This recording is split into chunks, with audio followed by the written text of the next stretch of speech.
আগামী সপ্তাহেই আসছে ছাত্র জনতার নতুন রাজনৈতিক দল। নেতৃত্বের জন্য পদত্যাগ করতে পারেন উপদেষ্টা নাহিদ ইসলাম।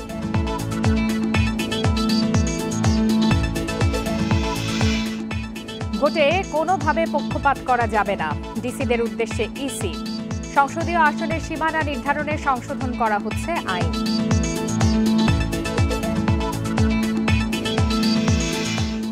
পলকের সব সম্পত্তি জব্দ করার আদেশ। বসুন্ধরার সম্পদ ও মালিকদের বিদেশে নাগরিকত্বের সন্ধানে ৮ দেশে দুদকের চিঠি।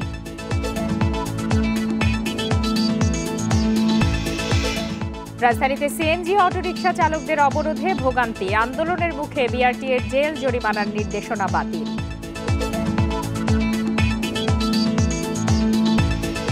আমন্ত্রণ জানাচ্ছি সংবাদ সন্ধ্যায়। আপনাদের সাথে আছি আমি ফারহানা লোপা। এতক্ষণ শিরোনাম জানাচ্ছিলাম, এবার বিস্তারিত। ছাত্র জনতার নতুন রাজনৈতিক দলের নেতৃত্বে আসছেন তথ্য উপদেষ্টা নাহিদ ইসলাম। জাতীয় নাগরিক কমিটি বলছে এজন্য তাকে এই সপ্তাহের মধ্যেই পদত্যাগ করতে হবে। নেতারা জানান, দলের শীর্ষ পর্যায়ে থাকবে গণ অভ্যুত্থানে নেতৃত্ব দেয়া ছাত্র জনতার একটি অংশ। আগামী সপ্তাহেই আত্মপ্রকাশ করতে যাচ্ছে নতুন এই দল। বৈষম্য বিরোধী ছাত্র আন্দোলনের ব্যানারে ছাত্র জনতার অভ্যুত্থানের মুখে পতন হয় হাসিনা সরকারের। গত 14 সেপ্টেম্বর আন্দোলনে নেতৃত্ব দেয়া ছাত্রদের উদ্যোগে আত্মপ্রকাশ করে জাতীয় নাগরিক কমিটি। এরপর নতুন রাজনৈতিক দল গঠনের প্রস্তুতি শুরু হয়েছে। সেই দল গঠনের কাজ শেষ পর্যায়ে। আগামী সপ্তাহে আত্মপ্রকাশ করতে যাচ্ছে নতুন রাজনৈতিক দল। শতাধিক নামের প্রস্তাব আসলেও চূড়ান্ত হয়নি এখনো। অভ্যুত্থান পরবর্তী বিভিন্ন দেশের নতুন পার্টিগুলো কিভাবে গঠিত হয়েছে, সেই সাথে যুদ্ধ পরবর্তী দেশগুলোতে আসলে কিভাবে সংগঠনগুলো চলেছে, এই জায়গাগুলো আমরা স্টাডি করার চেষ্টা করছি, যাতে করে আমাদের এখন যেই দল হবে সেই গঠনতন্ত্রে নতুনত্বের আইডিয়া থাকবে। দলের নেতৃত্বে আসছেন তথ্য উপদেষ্টা নাহিদ ইসলাম, এটা প্রায় নিশ্চিত। জাতীয় নাগরিক কমিটি বলছে তিনি দায়িত্ব নিতে চাইলে এ সপ্তাহের মধ্যে পদত্যাগ করতে হবে। নেতারা জানান, প্রথমে হবে আহ্বায়ক কমিটি, এরপর কাউন্সিলের মাধ্যমে পূর্ণাঙ্গ কমিটি করা হবে। আমরা আমাদের জায়গা থেকে কথা বলছি যে নাহিদ ইসলাম আমাদের আহ্বায়ক, এই যে পদটি, এই পদটিতেও তার যে আসার বিষয়টি, এটি নিয়েও আলোচনা চলছে। এখনও শতভাগ কনফার্ম করা পসিবল না। কনফার্ম আপনি সেদিনই হতে পারবেন যেদিন আসলে নাহিদ ইসলাম পদত্যাগ করে আসবে। তবে আমরা মনে করি যে অল্প 2-3 দিনের মধ্যেই আমাদের এই যে কনফার্ম হওয়ার যে প্রসেসটি, যে নাহিদ ইসলাম শতভাগ কনফার্ম যে এখান থেকে আসছেন, সেটি আমরা বলতে পারব। নেতারা জানান, এটি হবে মধ্যপন্থার রাজনৈতিক দল। এটি ব্যক্তি কেন্দ্রিক হওয়ার সুযোগ নেই। নির্বাচন কমিশনের নিবন্ধনের জন্য যেসব শর্ত লাগে সেটিও এরই মধ্যে পূরণ হয়ে গেছে। আমরা তারুণ নেতৃত্বের কথা বলছি এই কারণে যে অন্য যে দলগুলো আছে সেই দলগুলোতে তারুণ্যের নেতৃত্বের জায়গাটা তুলনামূলকভাবে খুবই কম। আমাদের এখানে তারুণ্যের নেতৃত্বটাই প্রধান হয়ে উঠবে। কিন্তু এতে করে যারা তারুণ্যের বয়সটা হয়তো বয়সের দিক দিয়ে পার হয়ে গেছেন কিন্তু মনের দিক দিয়ে এখনো তরুণ আছেন, তাদেরকে আমরা আমাদের যে কার্যক্রম তার সঙ্গে ওতপ্রোতভাবে রাখতে চাই। এই রাজনৈতিক দলের একটি ছাত্র সহযোগী সংগঠন করা হবে, যাতে থাকবেন বৈষম্য বিরোধী ছাত্র আন্দোলনের নেতারা। নূরে আলম, ইন্ডিপেন্ডেন্ট নিউজ, ঢাকা। স্বৈরাচার পালিয়ে গেছে, এখন দেশ পুনর্গঠনই বিএনপির মূল লক্ষ্য বলে জানিয়েছেন দলটির ভারপ্রাপ্ত চেয়ারম্যান তারেক রহমান। ভেদাভেদ ভুলে সবাইকে ঐক্যবদ্ধ থাকার আহ্বান জানিয়েছেন তিনি। দুপুরে নড়াইল জেলা বিএনপির কাউন্সিলে লন্ডন থেকে ভার্চুয়ালি যুক্ত হয়ে কথা বলেন বিএনপির ভারপ্রাপ্ত চেয়ারম্যান। ৮ বছর পর কাউন্সিলের আয়োজন করে নড়াইল জেলা বিএনপি। কাউন্সিলে লন্ডন থেকে ভার্চুয়ালি যুক্ত হয়ে বক্তব্য রাখেন বিএনপির ভারপ্রাপ্ত চেয়ারম্যান তারেক রহমান। বলেন, দেশের মানুষের সামনে এখন নেতৃত্ব বেছে নেয়ার সময় এসেছে।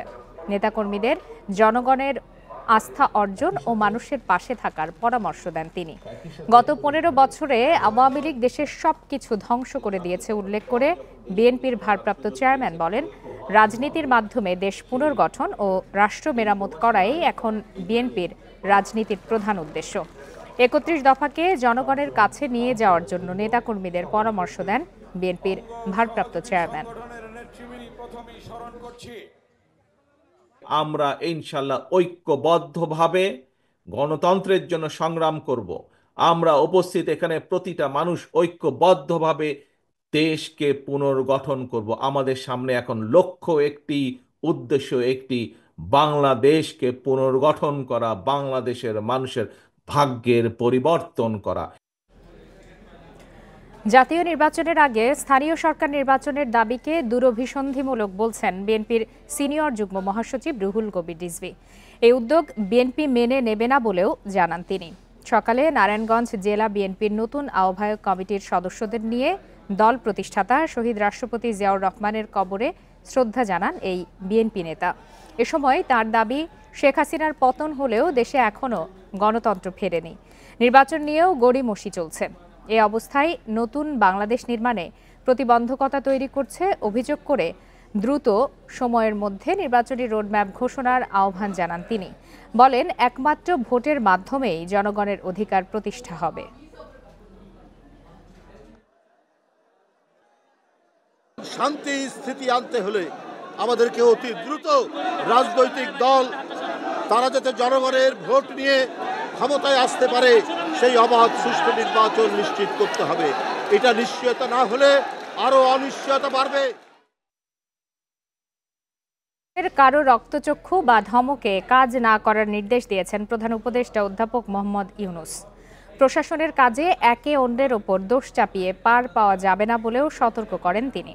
সকালে ডিসি সম্মেলনের উদ্বোধন করে দেয়া বক্তব্যে তিনি আরও জানান, পাসপোর্ট পেতে এখন থেকে আর পুলিশ ভেরিফিকেশন লাগবে না। দিক নির্দেশনামূলক ভাষণ প্রদানের জন্য ঢাকায় শুরু হলো 3 দিনের জেলা প্রশাসক সম্মেলন। রোববার শাপলা হলে এর উদ্বোধন করেন প্রধান উপদেষ্টা ডক্টর মোহাম্মদ ইউনূস।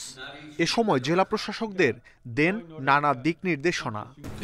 যারা বসে আছি তারাই সম্মিলিতভাবে বাংলাদেশ সরকার। এ সময় প্রশাসনের কাজে যেন কোনো শৃঙ্খলা ভঙ্গ না হয় সেদিকে নজর রাখার পরামর্শ দেন অধ্যাপক ইউনূস। জানান, আইন অনুযায়ী কাজ করবেন প্রশাসনের কর্মকর্তারা। কারো রক্তচক্ষুর কারণে, কারো ধমকের কারণে কোনো কাজ করার প্রয়োজন নাই। অন্তত এই সময়টুকুতে আমি নিজের মতো করে যেটা আইন, যেটা করার দরকার, দেশের জন্য যেটা করার দরকার সেটা আমি করব। শৃঙ্খলা ভঙ্গ হলে কি করতে হবে, উপর থেকে নিচে পর্যন্ত চেইন অফ কমান্ড কিভাবে যাবে, এই নয় যে এটা আমার কাজ ছিল না, কাজে আমি আর মনোযোগ দিই নাই, এটা তো বললে হবে না। আমরা তো সবাই মিলে সরকার, এটার থেকে আমাদের উদ্ধার করতেই হবে। নাগরিক সেবা পেতে নানা ভোগান্তির কথা সামনে এনে অন্তর্বর্তী সরকার প্রধান জানান, সব সেবাই অনলাইনে দেওয়ার উদ্যোগ নেওয়া হয়েছে। পাসপোর্ট নাগরিকের অধিকার, তাই সেটি পেতে এখন থেকে আর পুলিশ ভেরিফিকেশন লাগবে না। সরকার মানে মানুষকে হয়রানি করা, এটার থেকে উঠে সরকার ভিন্ন জিনিস। আপনার অধিকার, আপনার অধিকারগুলো আপনার দরজায় পৌঁছে দেওয়া হবে। পাসপোর্ট তো আমার নাগরিক অধিকারের একটা অধিকার। আমি চোর না ডাকাত না কি সেটা আপনি ভিন্নভাবে পুলিশ আমার বিচার করবে, কিন্তু আমাকে যে জন্ম সনদ দিয়েছেন সেটাও কোনো পুলিশ ভেরিফিকেশন দিয়ে করেন। আমাকে এনআইডি দিয়েছেন সেটাও কোনো পুলিশ ভেরিফিকেশনের জন্য অপেক্ষা করতে হবে। নাগরিক হিসাবে পেয়েছি, এই দেশের নাগরিক। পাসপোর্টও এই দেশের নাগরিকের একটা পরিচয়পত্র, এখানে পুলিশ ভেরিফিকেশন লাগবে। আমরা আইন করে দিয়েছি এখন থেকে পুলিশ ভেরিফিকেশন লাগবে না। সরকারি কাজে নিজেদের মধ্যে প্রতিযোগিতা সৃষ্টি করতেও জেলা প্রশাসকদের প্রতি আহ্বান জানান প্রধান উপদেষ্টা অধ্যাপক মোহাম্মদ ইউনূস। 1 নম্বর জেলাকে, 2 নম্বর জেলাকে, 3 নম্বর জেলাকে। মাহমুদ শরীফ, ইন্ডিপেন্ডেন্ট নিউজ, ঢাকা। জাতীয় নির্বাচনে মাঠ প্রশাসন পক্ষপাতমূলক আচরণ করতে পারবে না। যে কোনো মূল্যে নির্বাচন হতে হবে সুষ্ঠু। ডিসিদের এমন বার্তা দেবে ইসি। দুপুরে ইসি সচিবালয়ে কথা বলেন নির্বাচন কমিশনার আনোয়ারুল ইসলাম সরকার। তিনি আরও জানান, সংসদীয় আসনের সীমানা নির্ধারণের আইন সংশোধনের উদ্যোগ নেওয়া হচ্ছে। হাতে গোনা মাপা জিনিস। চলছে জেলা প্রশাসক সম্মেলন। ত্রয়োদশ সংসদ নির্বাচনকে সামনে রেখে একটি অধিবেশনে থাকছে নির্বাচন কমিশন। সাধারণত নির্বাচনের আগে মাঠ পর্যায়ের কর্মকর্তাদের সঙ্গে বৈঠক করে ইসি। এবারই প্রথম ডিসি সম্মেলনে আমন্ত্রণ জানানো হয়েছে। নির্বাচন কমিশনার আনোয়ারুল ইসলাম সরকার জানান, জাতীয় নির্বাচনে জেলা প্রশাসকদের নিরপেক্ষ দায়িত্ব পালনের নির্দেশ দেয়া হবে। একটা উত্তম নির্বাচন করতে চাচ্ছি আমরা, এবং যে কোনো মূল্যে এটি করতে হবে, সেই মেসেজটি আমরা দেওয়ার চেষ্টা করব। কমিশন বিশ্বাস করে যে এবার কোনো খারাপ উদাহরণ সৃষ্টি হবে না। তিনি আরও জানান, সীমানা পুনর্নির্ধারণ চেয়ে 4 শতাধিক আবেদন জমা পড়েছে। এটি করতে হলে আইনের সংশোধন প্রয়োজন। বর্তমান যে আইনটি রয়েছে সেই আইনে বলা আছে যে হুবাহুব ঠিক রাখিয়া প্রশাসনিক কিছু পরিবর্তন থাকলে সেটি করা যাবে। তো হুবাহুব ঠিক রাখলে তো আর আমি আসন কমানো বাড়ানো বা কি বলে যে পুনর্বিন্যাস করার কোনো সুযোগ নেই। সেই ক্ষেত্রে এই ক্লজটুকু যদি পরিবর্তন হয় তাহলে নির্বাচন কমিশন এই ডিলিমিটেশনের বিষয়টা চিন্তা করবে এবং কাজ করবে। আওয়ামী লীগের নিবন্ধন নিয়ে সিদ্ধান্ত নেওয়ার সময় এখনো হয়নি বলে জানান এই commissioner. Mahmudul Hasan, independent news, Dhaka. সাবেক প্রতিমন্ত্রী জুনায়েদ আহমেদ পলকের সব সম্পত্তি জব্দের আদেশ দিয়েছে আদালত। দুদকের আবেদনের পরিপ্রেক্ষিতে রবিবার আদালত এই আদেশ দেয়। গত সোমবার ঢাকার মেট্রোপলিটন সিনিয়র স্পেশাল জজ জাকির হোসেন গালিব দুদকের আবেদনের পরিপ্রেক্ষিতে ছেলে, শাশুড়ি সহ পলকের সম্পদ জব্দ ও ব্যাংক হিসাব ফ্রিজের এই আদেশ দেয়। এছাড়া বিদেশে বসুন্ধরা গ্রুপের সম্পদ ও মালিক পরিচালকদের বিদেশি নাগরিকত্বের সন্ধানে সিঙ্গাপুর সহ ৮ দেশে চিঠি পাঠিয়েছে দুর্নীতি দমন কমিশন। এদিকে ৭৮১ কোটি টাকার অবৈধ সম্পদ অর্জনের অভিযোগে নাসা গ্রুপের চেয়ারম্যান নজরুল ইসলাম মজুমদারের বিরুদ্ধে মামলা করেছে দুদক। এছাড়া ৮ কোটি টাকার অবৈধ সম্পদের অভিযোগ কুমিল্লার সাবেক সংসদ সদস্য সুবেদ আলী ভূঁইয়া ও তার পরিবারের সদস্যদের বিরুদ্ধে ৩টি মামলা হয়েছে।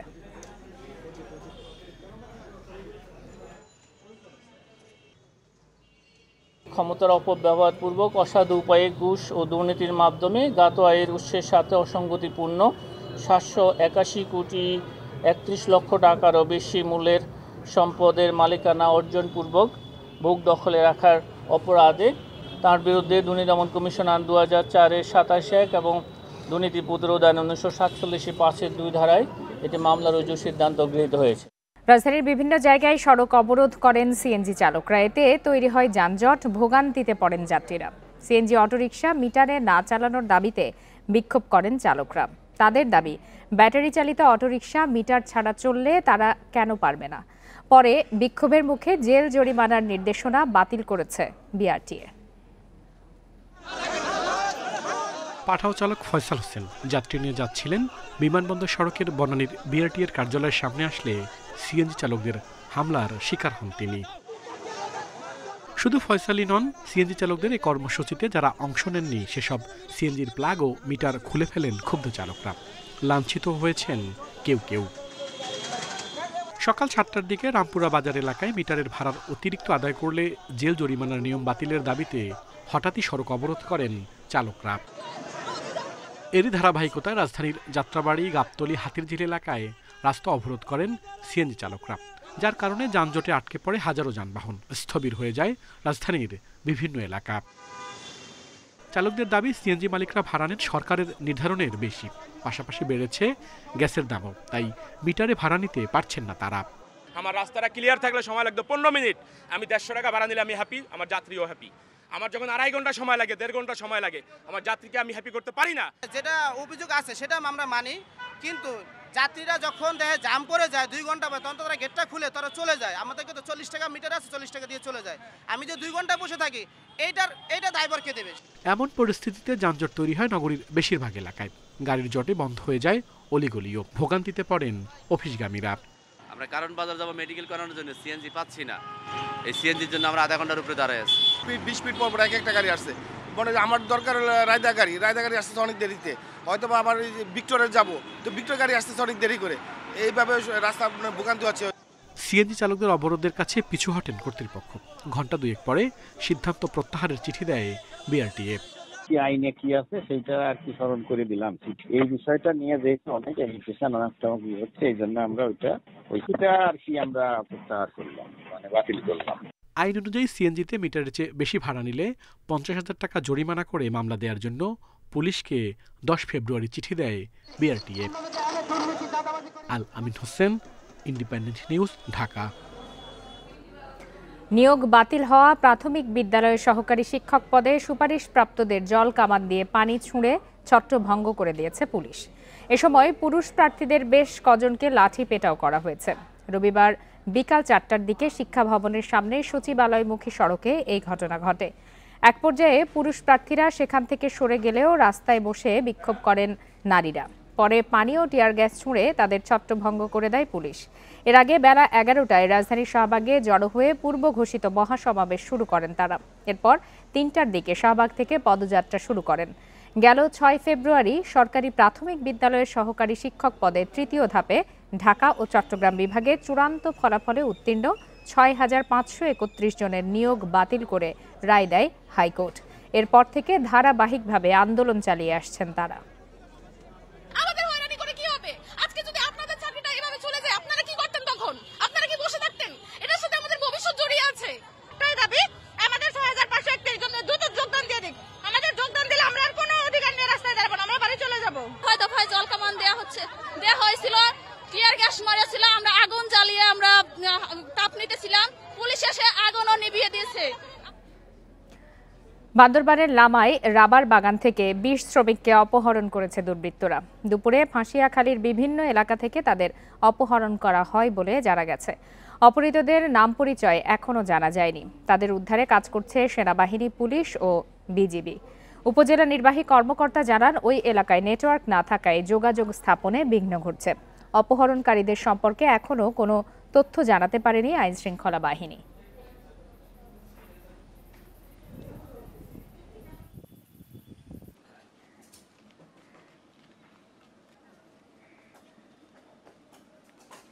একাধিক খামার থেকে তাদেরকে নিচ্ছে, মানে আসলে কোন কোন খামারের নামগুলো আমরা বিস্তারিত করতে পারবো না এখনো। আমাদের লোকজন কাজ করতেছে। আমরা প্রাথমিকভাবে জেনেছি 20 জন মতো লোককে অপহরণ করা হয়েছে। কক্সবাজারের টেকনাফ থেকে 69টি হাতবোমা ও বোমা তৈরির সরঞ্জাম সহ 2 জনকে আটক করেছে বিজিবি। ভোররাতে নীলা সীমান্তবর্তী একটি বাড়িতে এই অভিযান চালানো হয়। আটককৃতরা হলেন চাঁদপুরের মতলব উত্তর থানার সম্রাট প্রধান ও নারায়ণগঞ্জ বন্দর থানার অন্তর। টেকনাফ বিজিবির অধিনায়ক লেফটেন্যান্ট কর্নেল আশিকুর রহমান জানান, জীর্ণ একটি বাড়িতে বোমা তৈরির সংবাদ পেয়ে অভিযানে যায় বাহিনী। প্রায় 3 ঘন্টার অভিযানে একটি 69টি হাতবোমা ও অন্যান্য সরঞ্জাম জব্দ করা হয়। পরে আটক 2 জনকে টেকনাফ থানা পুলিশের কাছে হস্তান্তর করেছে বিজিবি।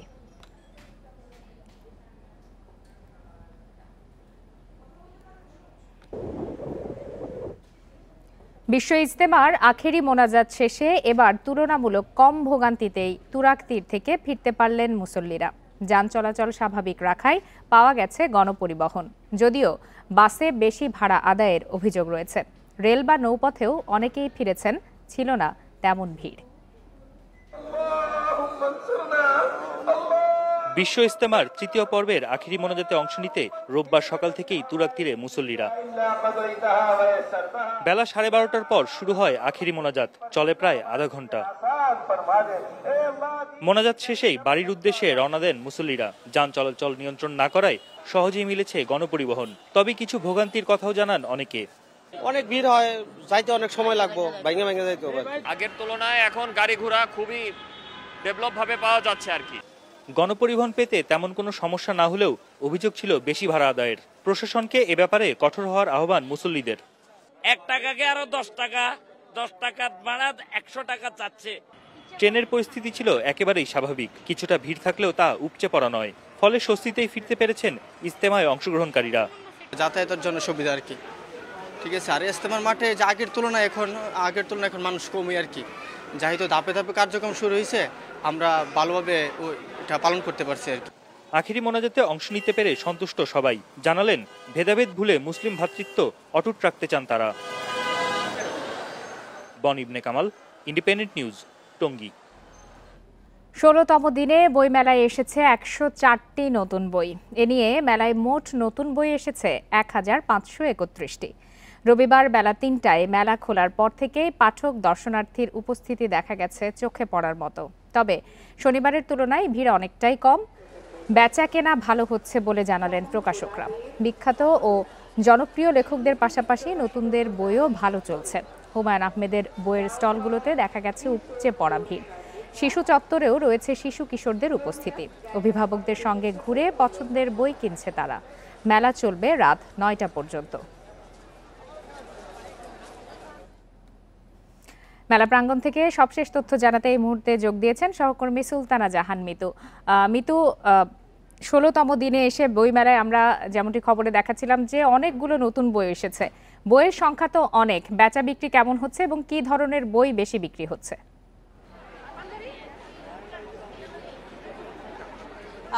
বেশি বিক্রি হচ্ছে উপন্যাস, এর মধ্যে এগিয়ে আছে অনুবাদ গ্রন্থ এবং থ্রিলার উপন্যাস। এই দুইটি বই আসলে বেশি এগিয়ে আছে বেচা বিক্রির দিক দিয়ে। থ্রিলার সব বয়সী মানুষই পড়ছেন, কিশোররা যেমন পড়ছেন, বড়রাও পড়ছেন। আর ভিড় যেটি বলছিলেন যে ভিড় আজকে মেলায় নেই, আসলেই নেই। যদি গতকালকের সাথে তুলনা করি তবে স্টলগুলোতে ভিড় আছে, বেশ কয়েকটি স্টল যেখানে আসলে সবসময় ভিড় থাকে। পুরো বইমেলা জুড়েই দেখছি এবং পাঠকরা সেখান থেকে বই কিনছেন। তাই ভিড় থাকা বা না থাকার সাথে আসলে বই কেনা বেচার তেমন একটা সম্পর্ক নেই। যারা আসলে বই কেনার তারা ঠিকই কিনছেন, বরং এই ধরনের দিনগুলোতেই তারা আসলে বই বেশি কিনে থাকেন, কারণ ভিড় ভাড়টা এড়িয়ে অনেকটা স্বস্তি নিয়ে তারা আসলে দেখে শুনে বই কিনতে পারছেন। একটি বিষয় মেলায় লক্ষ্য করছি, আজকে মেলার 16তম দিন।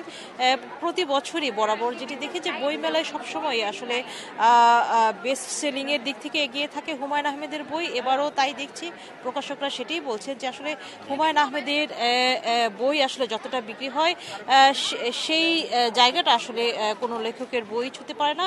সকল বয়সের মানুষ বা সকল স্তরের লেখকে দুঃখিত সকল স্তরের পাঠক তার বই পছন্দ করেন। এছাড়া অন্য অন্য যারা বেছে বেছে বই পড়তে পছন্দ করেন তারা তাদের পছন্দের বইগুলো নিচ্ছেন। সেখানে গবেষণা প্রবন্ধ থেকে শুরু করে নানা ধরনের বই রয়েছে এবং আপনি জানেন যে বইমেলায় নানান ধরনের পাঠকের আনাগোনা। এখানে শুধু পাঠক নয়, দর্শনার্থীরাও আসছেন, অনেকে আসছেন শুধু দেখতে। আরেকটি বিষয় যে শিশু চত্বর নিয়েও বেশ কয়েকদিন ধরে কথা হচ্ছিল যে মেলায় দুইটি শিশু প্রহর আসলে শিশুরা পায়নি ঢাকা বিশ্ববিদ্যালয়ের ভর্তি পরীক্ষার কারণে। এছাড়া এবার সিসিমপুরের পরিবেশনা ছিল না, সেটি নিয়েও একটি আক্ষেপ দেখা গেছে শিশু কিশোর সহ অভিভাবকদের মধ্যে। তবে আশা করা যাচ্ছে আগামী শুক্রবার ছুটির দিন শিশুদের জন্য আলাদা কোনো ব্যবস্থা রাখার পরিকল্পনা করবে বাংলা একাডেমি, তেমনটাই তারা আমাদেরকে জানিয়েছেন। সবকিছু মিলিয়ে আজকে 16তম দিন, আজ পর্যন্ত মেলাকে আসলে ভালোই জমজমাট দেখছি। বেশ ভালো বইমেলা জমে উঠেছে, নিরাপত্তার দিক দিয়েও কোনো ঘাটতি নেই এবং এটি নিয়ে আসলে কারো তেমন কোনো অভিযোগও নেই। এখন পর্যন্ত এই ছিল সবশেষ। মেলা প্রাঙ্গণ থেকে জানাচ্ছিলেন সহকর্মী সুলতানা জাহান মিতু। বাজারে 1 কেজি গরুর মাংস বিক্রি হচ্ছে 750 থেকে 800 টাকায়। রোজায় চাহিদা বাড়লে দাম বাড়তে পারে আরেক দফা, এমন শঙ্কা ভোক্তাদের। এমন পরিস্থিতিতে ভ্রাম্যমাণ গাড়িতে 650 টাকা কেজি দরে গরুর মাংস বিক্রি করবে প্রাণী সম্পদ অধিদপ্তর। একান্ত সাক্ষাৎকারে এমন তথ্য দিয়েছেন মৎস্য ও প্রাণী সম্পদ উপদেষ্টা। রমজানের চাহিদা বাড়ে মাংসের, আর এই সুযোগটাই নেয় বিক্রেতারা। গত 2-3 দিনেই গরু খাসির মাংসের দাম বেড়েছে কেজিতে 20 থেকে 50 টাকা। রাজধানীর বাজারে প্রতি কেজি গরুর মাংস বিক্রি হচ্ছে 780 থেকে 800 টাকায়। শবে বরাতের দিন থেকেই দাম বাড়ছে বলে অভিযোগ ভোক্তাদের। তবে বিক্রেতাদের দাবি হাট থেকে চড়া দামে গরু কিনতে হচ্ছে। রোজার সময় আপনার ব্যবসার সুযোগ নেয়, সবাই দাম বাড়ায় দেয়, কিন্তু কাস্টমারের জন্য সমস্যা হয়ে যায়। কিন্তু এখন বাজারের অবস্থা বুঝে তারা বলতেছে যে বাজারে এখন মাল পাওয়া যায় না, সাপ্লাই নাই, যে জন্য দাম বাড়তি। খরচ বাড়ছে কিন্তু আয় বাড়ে নাই, এই জন্য মানুষ তো সমস্যা। কম দামে তো কিনে আনতে পারতেছি না, যার কারণে এই অবস্থা আমাদের। অনেক দাম, আপনারা হাটে একটু খোঁজ নিয়ে দেখেন, প্রতিটা গরুতে 14 থেকে 15,000 টাকা বাড়তি। কারসাজির জন্য মাংস ব্যবসায়ীদের দুষছে খামার মালিক সমিতি। রমজানে সরকারিভাবে মাংসের দাম নির্ধারণ করে দেওয়ার পরামর্শ তাদের। রোজায় ভ্রাম্যমাণ গাড়িতে মাংস, দুধ, ডিম বিক্রি করে আসছে অধিদপ্তর, কিন্তু এবার মাংস বিক্রিতে রাজি ছিল না তারা। তো এটুকু জানিয়ে রাখি যে আমরা ডিম, দুধ, মুরগির মাংস এবং গরুর মাংস দিচ্ছি আমরা, এবং সেটা মানে 650 টাকায় মানে গরুর মাংস দিতে পারবো। এবার ভ্রাম্যমাণ গাড়িতে ডিম, দুধ, মাংসের পাশাপাশি মাছও বিক্রি করা হবে। Shahid Ahmed, independent news, Dhaka. শেষ করছি সংবাদ সন্ধ্যা। ধন্যবাদ সবাইকে।